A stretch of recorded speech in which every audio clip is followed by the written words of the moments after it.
اس لیے ہم الیکشن کے میدان میں بھی کھڑے ہیں, ہم ہار جیت سے مبرہ ہو کر کھڑے ہیں, اور اگر ہمارے ساتھ کوئی ایسا کیا گیا تو انشاءاللہ پھر گھوڑا بھی حاضر ہے اور میدان بھی حاضر ہے.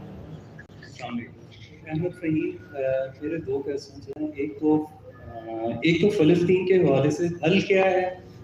پوری دنیا میں ریلیز نکلی لیکن اس کا حل کچھ نہیں نکلا. آپ سے یہ پوچھنا ہے کہ اس کا حل کیا ہے آپ کی نظر میں؟ ریلیز ابھی نکل رہی ہیں لیکن ان پہ کوئی اثر نہیں ہو رہا. دوسرا یہ میں آپ سے پوچھنا چاہوں گا کہ آپ انتخابات میں کس سے... ایک سوال کا جواب لے. آپ نے کہا کہ فلسطین کا حل کیا ہے. فلسطین کا حل اسی طرح ہے جس طرح اسرائیل کے ساتھ ریاستیں کھڑی ہوئی ہیں, ریاست امریکہ کھڑی ہوئی ہے, ریاست برطانیہ کھڑی ہوئی ہے. دنیا کی تمام وہ ریاستیں جو طاقت رکھتی ہیں وہ اسرائیل کے ساتھ کھڑی ہیں, اسلحہ کے طور پر, مالی معاونت کے طور پر, سفارتی طور پر, تعلقات کی بنیاد پر. پھر ان کے رہنما جا کر اسرائیل میں دکھ کا اظہار, ان کے ساتھ ہمدردی کر رہے ہیں.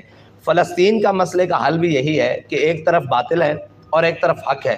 ہم یہ جانتے ہوئے کہ فلسطین حق پر ہے, اور جو اپنے آپ کو حق کی ریاستیں کہتی ہیں وہ مسلمان ریاستیں ہیں, وہ ساری جو یہ طاقت رکھتی ہیں ان کو اسی طرح جس طرح اسرائیل کے ساتھ باقی تمام طاقت رکھنے والی ریاستیں کھڑی ہیں وہ فلسطین کے ساتھ کھڑی ہو جائیں تو فلسطین کا مسئلہ ٹیبل پر بیٹھ کر حل ہو جائے گا. اگر کم از کم قتل و غارت رک کر یہ مسئلہ ٹیبل کے اوپر آ جائے گا, یہ طے ہے. اگر ہم یہ کہیں کہ ہماری اخلاقی اور سفارتی یہ ہماری حمایت جاری رہے گی اور یہ حمایت جاری رہے گی تو اس وقت اخلاق میں بھی فلسطینی سب سے بلند ہیں, سفارتکاری میں بھی وہ سب سے بلند ہیں, جو اپنا خون بھی دے رہے ہیں, اپنے بچے بھی دے رہے ہیں, اپنی ساری چیزیں دے رہے ہیں, اور اس ارض مقدس کی تحفظ کے لیے اپنے خاندان تک کٹوا رہے ہیں. تو وہ اخلاقی طور پر, سفارتی طور پر اس وقت امت مسلمہ کے تمام ممالک سے وہ آگے ہیں. پاکستانی اور تمام امت مسلمہ کے جتنے بھی ممالک ہیں جو طاقت رکھتے ہیں ان کو اسی طرح کھڑے ہو جانا چاہیے اس فلسطین کے ساتھ جس طرح امریکہ اور باقی طاغوتی طاقتیں اسرائیل کے ساتھ کھڑی ہیں. یہ حل ہے. آخری سوال, انتخابی اتحاد کرنے جا رہے ہیں آپ کسی کے ساتھ؟ انتخابی اتحاد ہم ہر اس جماعت کے ساتھ یا ہر اس دھڑے کے ساتھ کرنے کے لیے جا رہے ہیں جو ہمارے ان منشور اور ہمارے نظریات کی بنیاد پر ہماری حمایت کرنے اور ہمارے ساتھ چلنے کے لیے تیار ہیں. نہیں ایسے نہیں کریں. آگے صاحب یہ بتائیے گا کہ کراچی میں آپ کا انتخاب جو ہے ایک ضمنی ہوا جس میں آپ کینڈیڈیٹ نے ٹکر کا مقابلہ لیا اور چند ووٹوں سے اس کو شکست دی, لیکن وہاں پہ جو مسائل دکھائی دیے کہ اس پولنگ اسٹیشن والے روز لڑائیاں بہت ہوئی.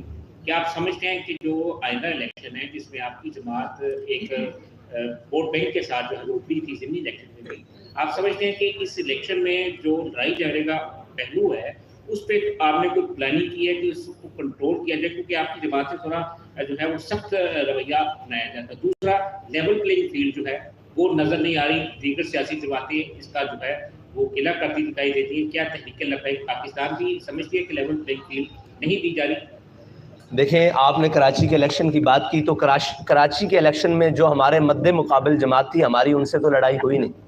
وہ جماعت جس کا ہمارے ساتھ مقابلہ نہیں تھا وہ بالکل تیسرے چوتھے نمبر پر تھی. اس جماعت کو ہمارے سامنے کھڑا کیا گیا اور انہوں نے ایک شور و غل کا بھرپور بات کیا, تو ہم نے اس سے اپنے آپ کو بچانے کی کوشش کی, لیکن پھر بھی تحریک لبیک پاکستان کو صرف 64 ووٹوں سے 65 ووٹوں سے ہرا دیا گیا. اور پھر جو ریکاؤنٹنگ کی درخواست تھی اس کو بھی مسترد کر دیا گیا. پھر جب ہم ٹریبیونل میں گئے وہاں کیس کو تو اس کو بھی رد کر دیا گیا. تو یہ ساری چیزیں ظلم سہتے آئے ہیں, لیکن وہ یہ تھا کہ ہم نے حالات کو قابو میں رکھنا تھا اور کہیں یہ نہ کہا جاتا کہ یہ دیکھیں ایک سیٹ کے لیے ایسے کر لیں. لیکن اگر مجموعی طور پر پاکستان کے اندر تحریک لبیک پاکستان کے سیاسی حق پر اور اس کے جناب ووٹ کے اوپر ڈاکہ مارا جائے گا تو پھر تو عوام اشتعال میں آئے گی اور پھر تو لوگ اشتعال میں آئیں گے اور اس کا نتیجہ پھر کوئی بھی نکل سکتا ہے. لیکن اس کے لیے ضروری یہ ہے کہ وہ ساری چیزیں, ہم الیکشن کمیشن پاکستان سے بھی یہ مطالبہ کرتے ہیں کہ جس کا جو حق ہے اس کو اتنا ضرور دیا جائے اور اس کو بجانب حق رکھا جائے.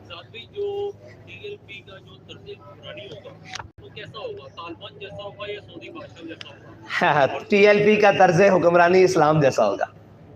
دوسرا میرا سوال یہ ہے کہ کیا جماعت اسلامی کے ساتھ بھی یا دیوبند جو مختلف فکر سے لوگ ہیں ان سے بھی انتخابی اتحاد سیٹ ایڈجسٹمنٹ کے امکانات ہیں؟ دیکھیں, ہمارے ساتھ بات کرنے کے لیے سارے لوگ آ رہے ہیں. جب کسی جناب اس بات پر ہو جائے گی تو وہ آپ سر عام ہوگا. یہ تھوڑی ہوگا کہ ہماری بات اندر اور ہوگی اور باہر ہوگی. جو بھی ہوگا سر عام ہوگا.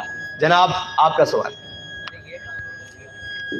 آپ نے کہا کہ مطلب کیا ہے تو آپ سب کو جو ان کے مقابلے میں آ رہے ہیں تو ان کے تو کاغذات بھی مسترد کیے جا رہے ہیں اور الیکشن ان کا روکا جا رہا ہے. تو آپ تو دین کی تبلیغ کے لیے آ رہے ہیں تو آپ سمجھتے ہیں کہ یہ الیکشن ہے یا سلیکشن ہے یا آپ کو بھی آنے دیا جائے گا جس میں الیکشن ہے آپ کے ساتھ ہوا الیکشن کمیشن نے بھی آپ کی بات کی تو آپ سمجھتے ہیں کہ یہ الیکشن ہی ہوگا یا سلیکشن ہوگا یا مارش اللہ کو دیکھتے ہیں. دیکھیں زور بازو آزمائش کو نہ کر صیاد سے کہ کبھی کوئی قفس ٹوٹا نہیں فریاد سے. اگر اپنا حق لینا ہے تو اس کے لیے میدان میں رہنا پڑے گا. اور جو یہ ہوا ہے کاغذات چھینے گئے ہیں, جو لوگ اٹھائے گئے ہیں, تجویز کنندہ, تائید کنندہ, امیدواران اٹھائے گئے ہیں, ہم نے اس کی سختی سے مذمت کی ہے. ہم یہ کہتے ہیں ہر پاکستانی شہری کو پاکستان کا آئین حق دیتا ہے کہ وہ اپنا الیکشن لڑے, وہ اپنی سیاسی جماعت بنائے, وہ اپنے کسی بھی منشور کے اوپر الیکشن لڑے جو پاکستان اور اسلام کے مفادات اور اس کے نظریات کے خلاف نہ ہو. تو یہ تو ہم بنیادی طور پر کہتے ہیں. اور الیکشن ہر پاکستانی کا حق ہے, وہ کوئی بھی جماعت ہو, وہ کیسی بھی جماعت ہو, اس کو حق ملنا چاہیے جو الیکشن کمیشن پاکستان کے اندر رجسٹرڈ ہے. سر ظہیر لغاری مخاطب ہوں آپ سے. سر جس طرح باقی جماعتوں کے ساتھ کرپٹ لوگ, کرپشن والے لوگ, ظالم جن پہ کافی ایف آئی آر ہوتی ہیں وہ الیکشن لڑتے ہیں, پچھلی دفعہ کچھ آپ کی پارٹی کے ساتھ بھی ایسے لوگ تھے, میں نام نہیں لوں گا پرسنل ہو جاتا ہے, کیا اس بار بھی ایسا ہوگا یا ڈفرینس ہوگا؟ دوسرا مجھے بتائیے گا کہ جس طرح پاکستان میں ماؤں بہنوں اور چادر چادگاریوں کا تقدس کمال کیا جا رہا ہے, اس کی آپ مذمت کرتے ہیں؟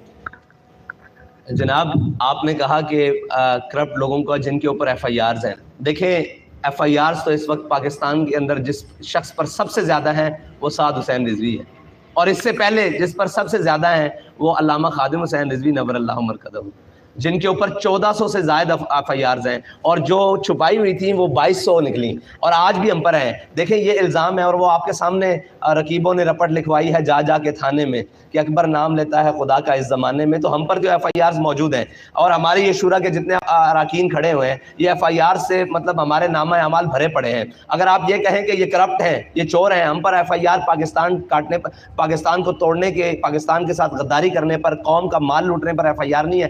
ہمیں حق کی صدا بلند کرنے پر ایف آئی آرز ہیں, اور اس پر ہمیں فخر ہے, اور ہم نے لسٹیں ساری جمع کروائی ہیں. دوسری بات آپ نے کی جس طرح ماؤں بہنوں چادر چادگاریوں کے تقدس ہم نے تو اس وقت بھی کی جب سب لوگ 9 مئی کی مذمت کر رہے تھے, اور ہم ماؤں بہنوں کے تقدس کی مذمت کر رہے تھے, جو ان کے اوپر بے حرمتی کی اس کا مذمت کر رہے تھے. اور ہم نے یہ کہا تھا کہ تیری میری کی ہوندی ہے, دی جلیا دی ہوندی ہے. وہ عمر ڈار صاحب کی والدہ ہوں, وہ صنم جاوید صاحبہ ہوں, کوئی بھی ہوں, ماؤں بہنوں کی سیاست کے ہم قائل نہیں ہیں. ہم نے تو ہمارے خلاف اتنا زیادہ سابقہ جناب وزیر اعظم صاحب کی بیٹی نے اتنی باتیں کی ہیں, آج تک ہم نے ان کا نام بھی اپنے لبوں پر نہیں لے کر آئے, اس لیے کہ ہم یہ سمجھتے ہیں یہ چیزیں, اور یہ سیاست مردوں کا میدان ہے اور وہ ہمیشہ میدان میں ہونی چاہیے, گھروں تک سیاست نہیں جانی چاہیے. یہ اس کا ہم بھگت کر آئے ہیں. اور افسوس کی بات یہ ہے کہ جتنی بھی پارٹیاں ہیں ان کو پہلے اقتدار ملا ہے اور بعد میں وہ مشکلات میں آئی ہیں. تحریک لبیک پاکستان وہ پہلی پارٹی ہے جو پہلے مشکلات میں ہے, اقتدار اللہ تعالیٰ دے گا تو وہ اس کا مقدر ہوگا. بہت شکریہ جی. ایک سوال ہے سر, ایک سوال ہے. آپ کے مقابلے میں ایمان طاہر صاحبہ ہیں, تو آپ سیاست مطلب مقابلے ہیں, آپ نے ابھی کہا خاتون کے مقابلے جی کیا کہنا چاہیں گے؟ میں یہ کہتا ہوں کہ میں ان کی گرفتاری کی سخت مذمت کرتا ہوں. ان کو یہ مکمل حق ہونا چاہیے کہ وہ الیکشن لڑیں, ہار جیت تو مقدر ہے. سر آپ نے نیا منشور آ گیا, ٹی ایل پی بولے نیا منشور, ساری چیزیں آ گئی, کیا اب جو امیدوار ہیں وہ الیکٹیبلز لیں گے یا اپنے پرانے کارکن لوگ؟ دیکھیں ہمارے الیکٹیبلز بھی ہمارے پاس ہیں, ہمارے نظریاتی امیدوار بھی پاس ہیں, نئے آنے والے امیدواروں کو بھی خوش آمدید کہتے ہیں.